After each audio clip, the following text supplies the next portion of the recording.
Check it out. Freedom cannot be simulated. This shirt was a freebie.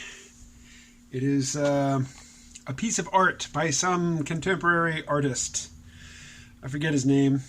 I think he's Vietnamese. Anyway, it was a freebie. I disagree entirely. Although I'm sure I've done videos on that topic before. So, I was actually just taking a little nap. It's a healthy thing to do in the middle of an afternoon. And as I often do, the nap started sort of unscheduled while taking in some video on my tablet. And I woke up when a new video started, and before it there was a commercial for a new movie. I forget which movie it is, but it's about psychedelics. And several of the people featured in the trailer for the film are people that I either know of or have interviewed, or in one case know fairly well. And I was reminded of something. You know, when I first started doing my podcast, the C-Realm podcast, I was thinking that I was going to be talking a lot about psychedelics, and I did from time to time in the early years. And then it just kind of trailed off. But I noticed, as I was interviewing people about topics that had nothing to do with psychedelics, at least on the surface, I would talk to people about whatever it was they were working on.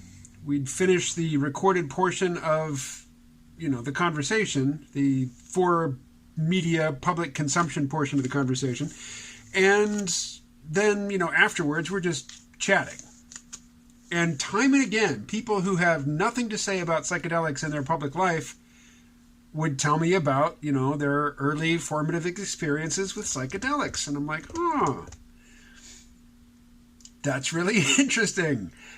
Because, and not to, diss anybody who, whose gig it is to talk about psychedelics, but it seems to me that the interesting conversations around psychedelics that are happening for mass consumption, I don't know, they're really repetitive. And there's just a lot more sizzle than steak. There's a lot sort of implied and promised, but not really fleshed out, even after decades of, having these same conversations. And I realized, as I'm, half awake and listening to this trailer for this movie, that I've become one of those people who values my early psychedelic experiences and might, care to revisit that state from time to time, but I don't really have much to say about it in public, even though I'm creating media for public consumption all the time. Now, that's the kind of loud vehicle I can't really resent. It's a big, it's a big tractor trailer without the trailer. They're loud, but they have to be loud. It's just a great big old engine. It's meant to, haul a lot of weight. Many a car goes by, or more likely a pickup truck, that is, a tenth the weight of that thing and makes 3 times as much noise. So anyway, psychedelics. How about police? Those are obviously related topics. Last night I'm sitting in my easy chair, and this isn't at all unusual. I hear a man and a woman screaming at each other. It's not that I have neighbors that regularly scream at each other. I'm the only one who lives in this building. But, people walking by on the street, we have, I don't know of a non-prejudicial, ugly way to say it, but a lot of people of low education and low or limited cognitive horizons, we'll say. A lot of people who have been in trouble with the law, a lot of people who are into drugs other than psychedelics. Anyway, it's not in the least bit unusual for me to hear loud shouting. And I can tell, it's at least one man and one woman in this encounter. And I'm not really paying much attention to it until all of a sudden the volume and the sound of panic in the woman's voice cranks up. She gets louder, and the man gets louder at the same time, and I hear him saying, "Stop resisting." And I'm like, shit, this is a cop. And he is, using excessive force on some woman. So I jump up. I'm in my pajamas at this point, but I quickly strip off the pajamas, put on my jeans, grab my phone, and I head outside. And sure enough, right in the driveway of this complex where I live, I can see the flashing of the cops, the cop car lights, and I get over there, and there's a woman on the ground, like she's sitting, and I think her hands are handcuffed behind her back, and there's two kids with her, young kids, a boy and a girl. The boy's the older, he's 11, I discovered as I stood there and listened to, the scene as it unfolded. And there's a younger girl, and I was really conflicted because clearly, I didn't see it, but I heard it. The cop pulled the woman over. She got loud. He got, like when a parent feels disrespected by their child, cops get that feeling. You're not respecting me as a cop. I have the authority to kill you. You need to respect me. So he hit this woman, laid hands on her, forcefully cuffed her and put her on the ground in front of her young children. So I get out there, and there's two cops on the scene. One is clearly the one who hit her, and he's standing over her, and he's continuing to admonish her, The other cop, who's a big guy, guides the two kids away from the woman because, there's all this chaos going on with, cops and this woman and the young kids, and they're all in a cluster, and the bigger cop moves the kids over to the car, doesn't touch the boy, has just an open hand on the girl's shoulder. He's not forcing them over, he's sort of shepherding them over. And as I'm standing there, and I have it all on video, but out of respect for the kids mostly, I'm not going to put it up. I put it up last night to share it with a couple people, but it's a locked video. I'm just not gonna circulate it.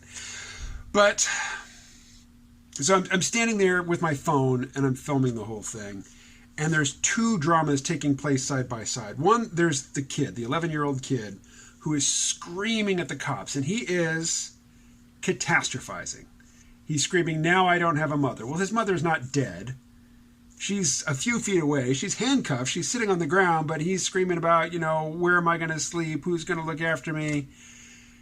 And he's also dropping F-bomb after F-bomb. So what I can tell in an instant is, okay, one, the cop who hit the woman, knocked her down, who used excessive force against her, he was not right. But I could totally see how this woman had pushed his buttons because she was frickin' trash. You can tell by the way her kids behave, or at least her son behaves, that he doesn't have a decent adult role model in his life. And I could tell by, how she was talking that there's some people it's hard to tell if they're just stupid or if they're high. You can't tell just listening to them. Because even when sober, they sound impaired. So my instinct, my, baseline disposition when entering into a scene like this is to take the side of the civilian against the police. And in this instance, there was the one cop, the big cop, who moved the young kids away from, the action with the mother and the other cop, and then was trying to talk down the boy. The girl was silent. She never uttered a word the whole time I was there. She just stood timidly, away from the scene and watched. But the boy was screaming and, as I say, catastrophizing, which is fine for an 11-year-old to do. It's not fine for a 25-year-old to do, but it is fine for an 11-year-old to catastrophize. And he's doing this. And the big cop is sitting there talking him down, always remaining calm, assuring him that things are going to be okay. The one thing I didn't like about what the big cop was saying to the kid was he kept admonishing him for the foul language. And I'm like, this kid just saw his mother get dragged out of a car and beaten by a cop. He can curse. It doesn't reflect well on the mother, the way the kid is behaving. But at the same time, this is not the time to be correcting the child's language. But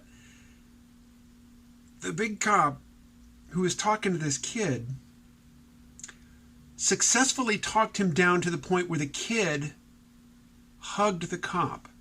The cop didn't initiate the hug. The young kid leaned forward, hugged the cop around the middle, and then stepped back, and he was calm.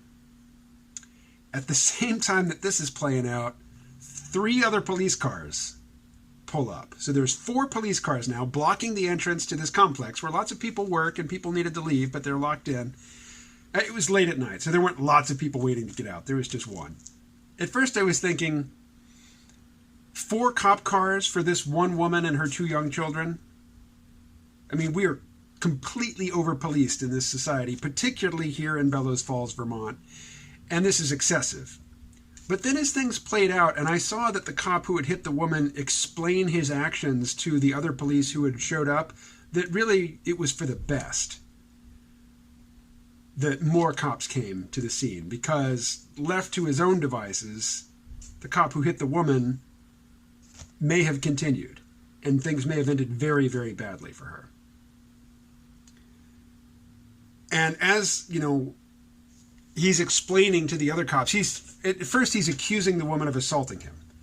But then, as the older, smarter cops ask the right questions, what transpires, what comes out is that the cop had demanded documents from the woman. She had them. There was some disagreement about her not providing them, expeditiously enough, and she threw them, and one of them hit him in the nose. This is like a piece of paper. He's clearly not injured, and for this he drags her out of the car, hits her in front of her kids, throws her down on the ground, and handcuffs her. So, if somebody's accused of assaulting a police officer, you're going to jail. Period. You're just going to jail. But in this case, I stood there and I filmed for a while, and this is why I say I'm not going to show any footage from this, because the kid was yelling at me, called me a douchebag. The 11-year-old calls me a douchebag for filming this.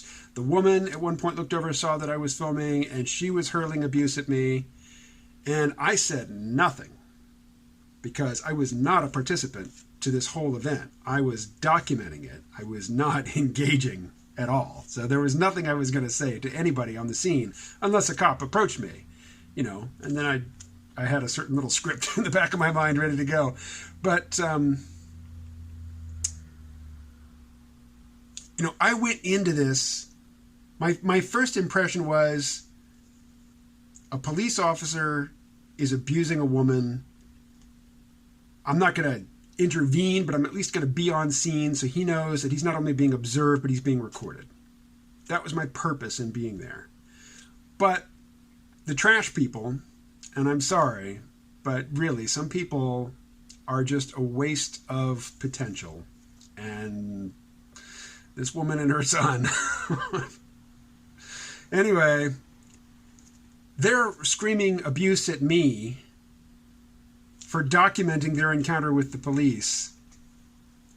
My sympathy for them diminished markedly over the time I stood there. I stood there for about 15 minutes, and the most interesting stuff is what I've already described. It was, the big officer's interaction with the son, and then the smaller officer, the one who hit the woman, his interaction with other cops who came to see what was going on, and to make sure the situation didn't get out of control.